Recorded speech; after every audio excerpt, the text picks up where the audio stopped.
반가워요. 함께 태영아 예배 은혜 받아요. 오늘 성경 말씀은 다윗의 청년 시절입니다. 어린 시절, 청소년 시절, 청년 시절. 다음엔 뭘까요? 예, 성경 말씀 시편 예, 14편 1절 말씀 함께 읽겠습니다. 어리석은 자는 그의 마음에 이르기를 하나님이 없다 하는도다. 그들은 부패하고 그 행실이 가증하니 선을 행하는 자가 없도다. 아멘. 네, 다윗의 청년 시절인데요. 굉장히 어려움과 핍박과 환난과 고난 그리고 죽음의 위기가 많은 시절이 청년 시절이었어요. 근데 그 언약의 여정길에 있는 렘넌트 7명은 다 나름대로 이렇게 여정이 있었어요. 과정이죠. 인생의 과정. 근데 그것이 언약을 이루는 과정이다. 이렇게 말씀을 하셔요. 그래서 우리 태영아 부모님들이 자녀를 키우고 양육할 때 당연히 따라오는 문제가 있고 위기도 있고 어려움도 있겠죠. 자녀에게 있을 수 있고 부모에게 있을 수도 있습니다. 그런데 이것을 불신앙하지 않고 여정이다 라고 생각하시면 미래에 무엇이 남을까요? 인생의 작품이 남기게 되겠죠. 이게 우리가 미래를 두고 하는 렘넌트 운동인 것 같아요. 지난주에도 말씀을 주셨는데, 그래서 오늘 이제 우리가 붙잡을 언약 속에 살펴보면 굉장히 모세에게도 아니면 요셉에게도 그리고 오늘 다윗에게도 다들 어려움이 있었는데, 그래도 가장 어려움을 겪지 않은 인물이 있다면 누굴까 생각해 보니까 누굴까요? 사무엘. 사무엘은 이런 여정이 없이 성장했잖아요. 그죠? 어릴 때는 엄마 품에 또 성전에서 언약궤 옆에서 그러면서 사역 속에 들어갔을 때 최고 응답 받았어요. 그죠? 그래서 우리 렘넌트들이 아예 사무엘처럼 키워지면 이런 거 건너뛸 수도 있겠다라는 생각을 저는 해봤어요. 그러면 우리 어머니들은 어떤 결단을 하면 될까요? 사무엘처럼 나시린으로 하나님 앞에 우리 후대를 드리는 거죠. 그러면 그 여정 속에 물론 문제가 있고 위기가 있고 핍박이 없을 수 없겠지만, 근데 아무 그것이 그를 흔들거나 속이지 않고 그대로 하나님 원하시는 소원 속에 또 계획 속에 그대로 쓰임받는 최고의 인물로 세워지는 그런 인생 작품이 우리 후대가 또 되겠죠. 하나님의 작품이 되겠죠. 그래서 오늘 말씀에 언약 잡은 자에게 어려움이 없을 수는 없어요. 그죠? 있겠죠. 그런데 그것 또한 하나님이 허락하시지 않으면 불가능한 것이다. 이렇게 절대주권 앞에 우리가 해석이 된다면, 그러면 언약의 사람 그리고 하나님의 사람 그리고 하나님께 속한 렘넌트들, 그 가는 길을 하나님께서는 모든 필요를 준비하시고 채우신다는 거죠. 이게 이제 믿음을 가지고 우리가 하는 사역 속에 여정을 가는 부모님들입니다. 그래서 이 언약과 그 믿음 속에서 성장한 다윗이 골리앗을 꺾을 수 있었던 힘은 바로 그 원동력은 여기서 나온 거죠. 예수가 그리스도 되신 사실을 믿을 때에 하나님께서 최고의 응답으로 함께 해주셨습니다. 그게 이제 하나님께도 난 자에게 주시는 축복인데, 요한일서 5장 18절 말씀처럼 악한 자가 만지지도 못하는 그 축복과 또 하나님 지키시는 그 인물로 하나님을 세우시는 거죠. 오늘 우리가 볼 것은 다윗입니다. 다윗의 그 청년 시절인데, 어릴 때 다윗은요 기름 부음을 받았고 왕이 될 것을 미리 하나님께서 응답으로 주셨어요. 그쵸? 그러면서 청소년 시절을 어떻게 보냈냐면, 그 시작이 골리앗을 만나게 됐고 그 옆에 그 현장 속에서 골리앗을 죽이게 됩니다. 그러면서 이제 청년 시절에는 사울 왕의 사위가 되고, 그런 가운데 겪는 어려움과 문제 속에 오늘의 말씀을 보게 되는데요. 다윗에게 어려움이 찾아왔어요. 근데 어디서 왔는가 우리가 살펴보면 장인어른 사울왕에게서 온 거예요. 근데 사울왕 앞에 우리 다윗이 청소년 시절에 우리 사극 같은 거 보면 전쟁터에 나간 장수가 원수의 목을 베고 목을 갖다가 효시라고 하나요? 성전에다가 걸어놓잖아요. 그런 것처럼 그 골리앗 머리를 이렇게 좀 안 좋은 말로 대가리를 그 머리 붙잡고 가지고 왕 앞에 온 거예요.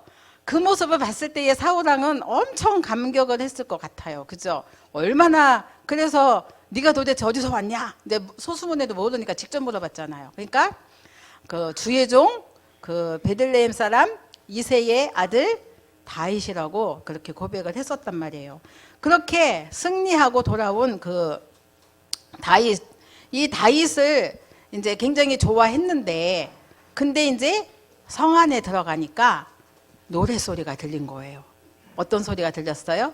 사울은 천천히요, 다윗은 만만히로다 라는 말을 듣고는 그때에 그 다윗이 행했던 그 역사와 증거와 하나님의 은혜를 체험했다면 굉장히 그래 하면서 후대를 높여주고 세워주는 게 마땅하잖아요. 그런데 이 사울은 그것을 듣는 순간에 갑자기 악신이 탁 임하면서 그러면서 그 시기심이 마음에 탁 사로잡히게 돼요. 근데 그건 무엇을 뜻하는가? 왜 시기심이 저 안에 들어왔을까? 생각을 해보니까 내면에 숨겨져 있는 영적 문제가 딱 그 시기심으로 터치가 되는 순간에 드러난 거죠. 그러면서 이제 사울의 그릇이 보여진 거예요.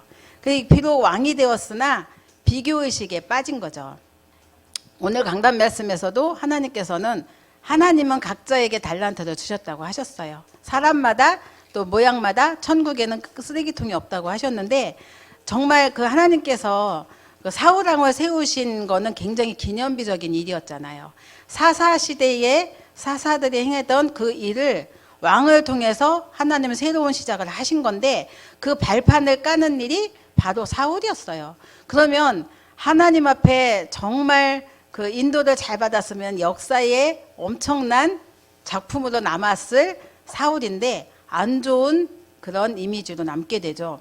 그거는 자신에게 주신 하나님이 주신 나를 놓친 거죠. 그리고 또 나의 현장을 놓치니까 악신에게 사로잡힌 거죠. 그럼 평상시의 영적 상태가 그래서 너무 중요하다는 것을 우리는 또 오늘 사울왕을 통해서 보게 됩니다.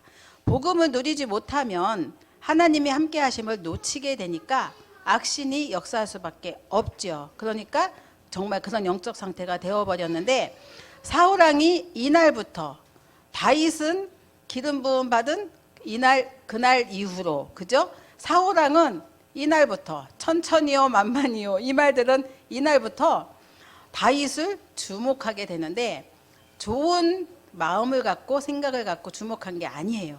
노려보고 보는 눈이 완전히 달라졌죠. 그러면서 자리 뺏길까 봐 염려가 생겼어요.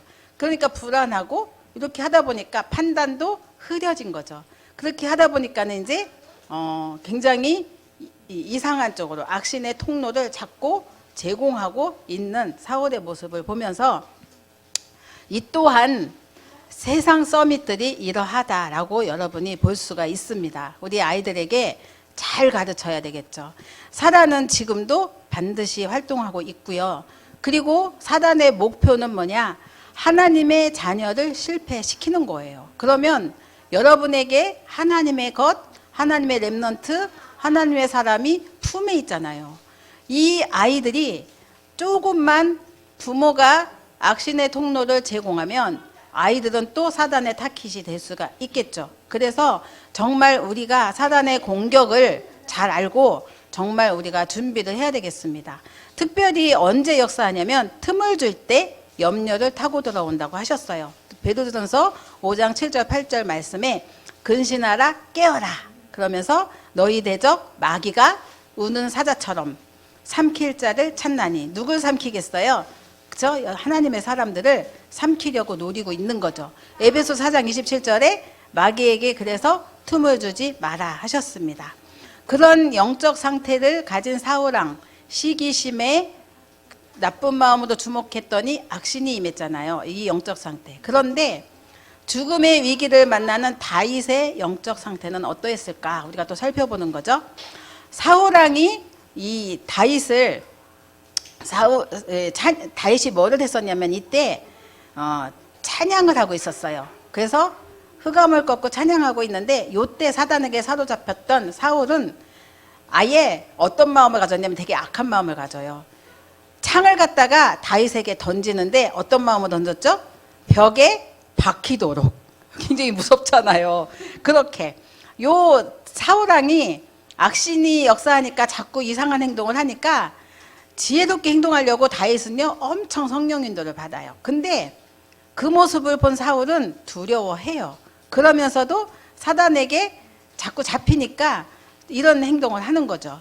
우리가 여러분 그럴 때 없으세요? 나는 성령님도 받고 싶은데 나도 모르게 악에 치받쳐서 내 생각대로 내 마음대로 내 고집대로 나는 갈 거야 나 할 거야 없으세요? 있잖아요.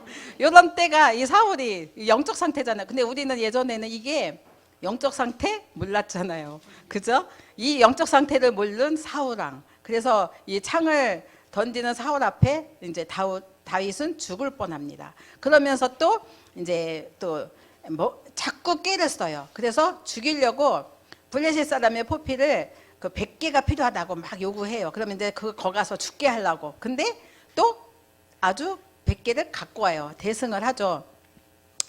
그러면서도 자꾸 이렇게 지혜롭게 행동하려고 몸을 낮추는데 불구하고 또 공격을 해요. 그래서 이제 그 자객도 보내요. 죽이려고. 그래서 이제 자기처럼 생긴 뭐 어떤 모양을 이불에다 딱 씌워놓고는 그 부인이 이렇게 성 밖에 내려줘서 도망가기도 해요. 그러면서 또 이제 가드 지역으로 도망가서는 미친 행동도 하고 침도 질질 흘리고 왜 죽을까봐 다윗이 엄청 고생을 많이 합니다. 그러다가 이제 엔게디 굴에 피하는데 거기에 사울왕이 들어오죠. 사울왕이 들어오는데 죽일 수 있는 최고의 기회죠. 그리고 신하들도 다 죽이라고 했어요. 근데 하나님이 기름 부은 자, 내가 내 손으로 인본주의 쓰지 않으려고 굉장히 애를 씁니다. 그래서 그것을 사울왕에게도 옷자락만 베고서는 보여주기도 하고, 그리고 또 그 순간에는 또 제정신이 들어와서 아들아 내가 미안하다 하면서 또 회개도 해요. 그런데 또 이제 그거에 다윗은 속지 않죠. 왜냐하면 본성을 아니까. 그리고 하길라산에 피하고 도망가는데 또 심지어는 그 사울왕의 천막안에서 잠들어 있는 사이에 침소에 있는 물병까지도 가지고 오는데 죽일 수 있는 기회는 참 많았어요. 근데 절대로 손을 대지 않습니다.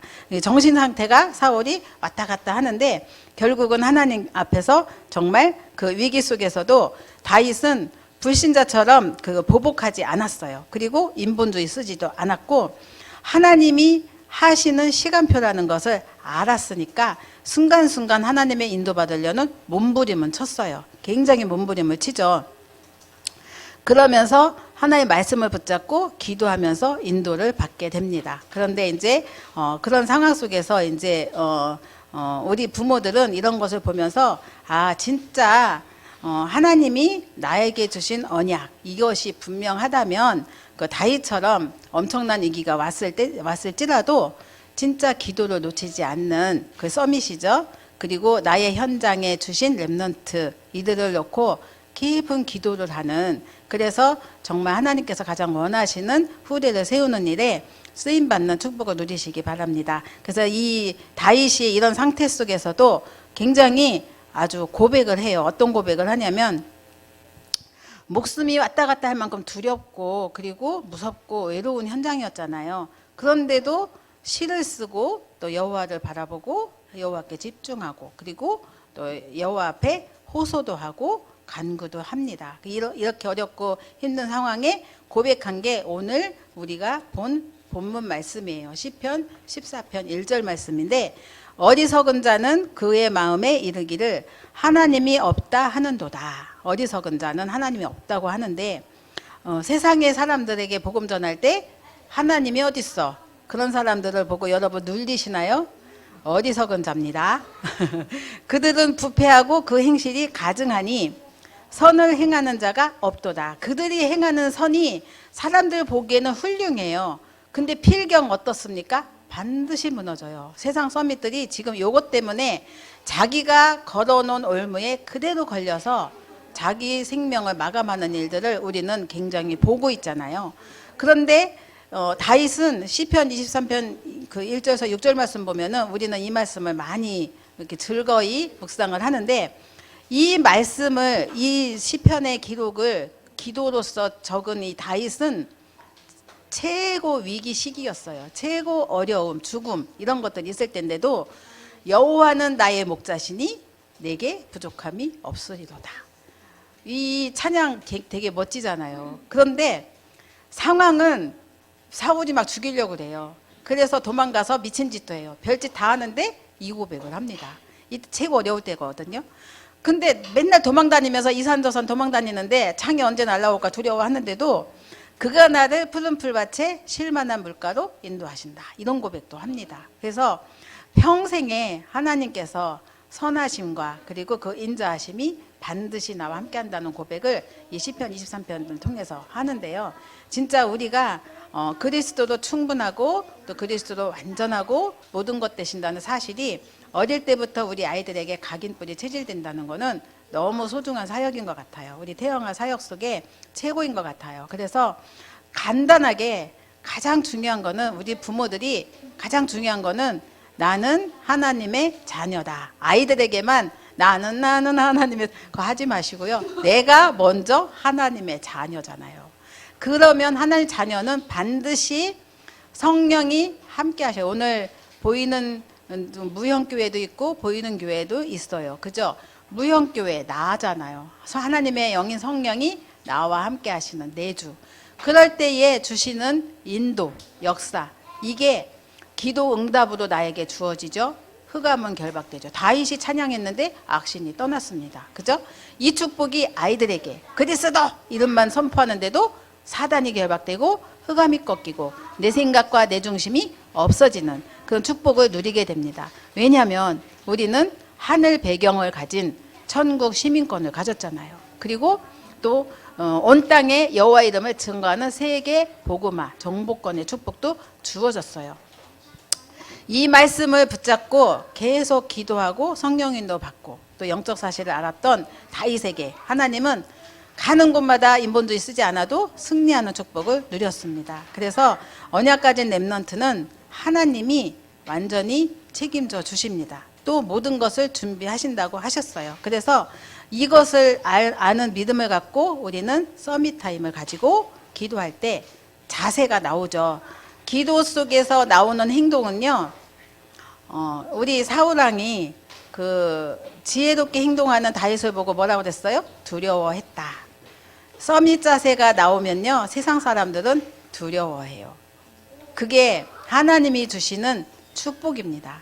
그래서 그 서밋 그릇을 가지고 이제 또 교회도 살리는 거죠. 그래서 하나님께서 그 이 시대의 싸움이 어떤 싸움이에요? 영적 전쟁이잖아요. 이유를 아는 렘넌트. 왜 싸워야 되죠? 이 이유를 아는 거죠.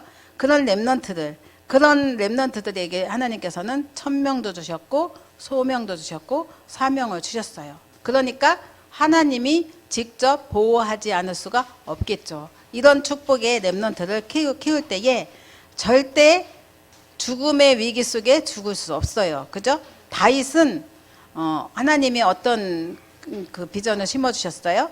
세계 살릴 왕으로 세울 것을 약속하셨고요. 그리고 또 그 다윗이 생전에 해야 할 일이 있어요. 바로 성전을 이렇게 세우는 사명이잖아요. 그러니까 절대 죽을 수 없는 거죠.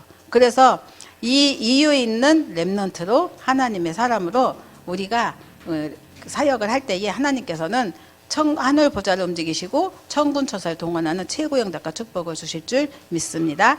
자, 우리가 결론적으로 언약 붙잡은 사람에게 하나님이 주시는 언약의 여정이 있습니다. 그죠? 렘넌트 때 붙잡은 언약은 시간표가 있어요. 어렸을 때 내가 의사가 될 거야. 그렇다고 바로 그 다음날 의사가 되지는 않죠. 시간표가 있어요. 그게 성취되기까지 걸리는 시간인데 요셉을 살펴보면 하나님이 해와 달과 11별의 비전을 몇 살 때 주셨나요? 17살 때라고 말씀을 하고 계시는데, 그 과정 속에는 노예라는 시간표가 있었고요. 감옥에도 들어갔는데 누명을 썼어요. 그런 시간표도 있었어요. 그리고 이제 총리도 되었어요. 그때까지 몇 년이 걸렸냐면 13년이라는 세월이 걸렸어요. 그 이후로 금방 그 다음날 부모와 형들을 만난 게 또 아니에요. 7년 환란과 기근이 있었고 여러 가지 사건이 있었기 때문에 적어도 9년 정도 이후에 형제와 또 만나면서 하나님의 언약 성취를 확인해요. 하나님께서 이때를 위하여, 그죠? 요셉을 먼저 보내시고, 그리고 그 가족을, 그 나라와 세계를 살리게 하셨잖아요. 여정이 있습니다. 다윗 왕도 역시 마찬가지죠. 기름 부음 받은 이후로 왕이 된 시간표는 한참 걸렸죠. 거의 한 20년 정도라고 볼 수 있는데, 그렇게 모세도 바로 왕궁에서 80년 지나고 바로 또 사역한 게 아니죠.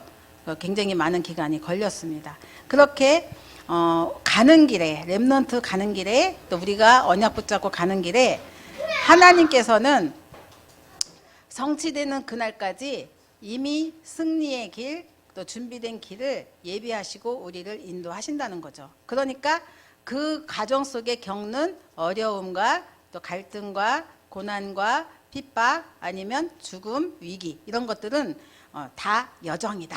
여러분이 서밋의 자세로 갖추고 있을 때는 문제가 와도 흔들리지 않겠죠? 또 속지 않겠죠? 그때 뭐 하겠죠? 서밋, 영적 서밋의 자세를 갖추고 그 타임으로 들어가겠죠? 이렇게 승리하는 우리 태영아 부모님들 되시기 바랍니다. 그럴 때 이 하나님께서 주시는 응답과 축복은 이제 하나님께서 완전 준비하시고 또 하나님께서 이루시는 그 절대 언약 속으로 아이들을 들여보내실 줄 믿습니다. 특별히 완전 마지막으로 평상시에 여러분이 강단 메시지 집중하시고요. 또 기도 수첩을 가지고 기록하면서 여러 가지 실천을 하시면서 공예배 성공을 놓고 기도하신다면 그거 자체가 서밋 타임이고 서밋 자세고 서밋 그릇인 줄 믿습니다. 이 응답과 축복을 함께 누리는, 그래서 교회의 위기 막는 자의 축복을 누리는데 필요한 거는 영적인 힘이라고 했잖아요. 이게 서밋 타임이죠. 그래서 기도의 힘을 가지고 자세를 갖출 때 교회 살리는 힘은 자동으로 따라올 줄 믿습니다. 그래서 영적 서밋의 길을 가는 우리 태영아 부모님들 다 되시기 바랍니다. 기도하겠습니다. 살아계신 하나님 감사합니다. 우리에게 근본적인 힘, 영적인 힘으로 지금 이 시간 함께 하시는 주님을 찬양합니다. 날마다 우리가 언약 붙들고 기도하는 가운데 하나님의 언약을 따라가게 하시고 하나님의 준비 속에 있게 하시며 영적 타임과 영적 자세, 그리고 영적 그릇을 준비하는 최고응답받는 태영아 부모들 되도록 주님이 축복하여 주옵소서. 감사드리고 예수님의 이름으로 기도드립니다. 아멘.